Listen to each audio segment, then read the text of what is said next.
Suharto was born in a small village, Kemasuk, in the Godian area near the city of Yogyakarta.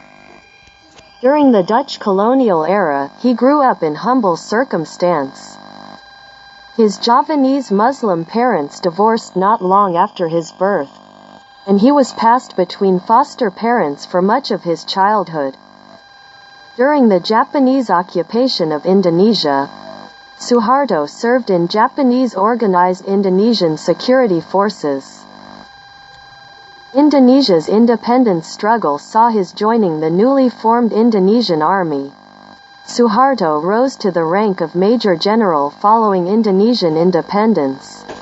An attempted coup on the 30th of September 1965, allegedly backed by the Indonesian Communist Party, was countered by Suharto-led troop. The army subsequently led an anti-communist purge which the CHA described as one of the worst mass murders of the 20th century, and Suharto wrested power from Indonesia's founding president, Sukarno.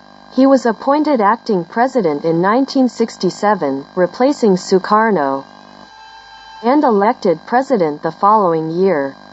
He then mounted a social campaign known as desoekarnoization in an effort to reduce the former president's influence.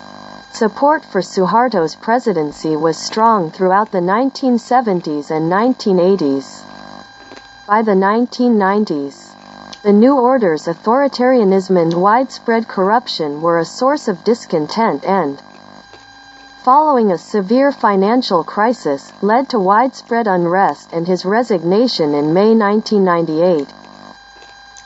Suharto died in 2008 and was given a state funeral. The legacy of Suharto's 31-year rule is debated both in Indonesia and abroad. Under his New Order administration, Suharto constructed a strong, centralized and military-dominated government.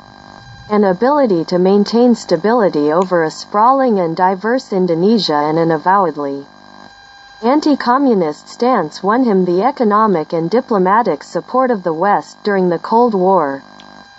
For most of his presidency, Indonesia experienced significant economic growth and industrialization, dramatically improving health, education and living standards.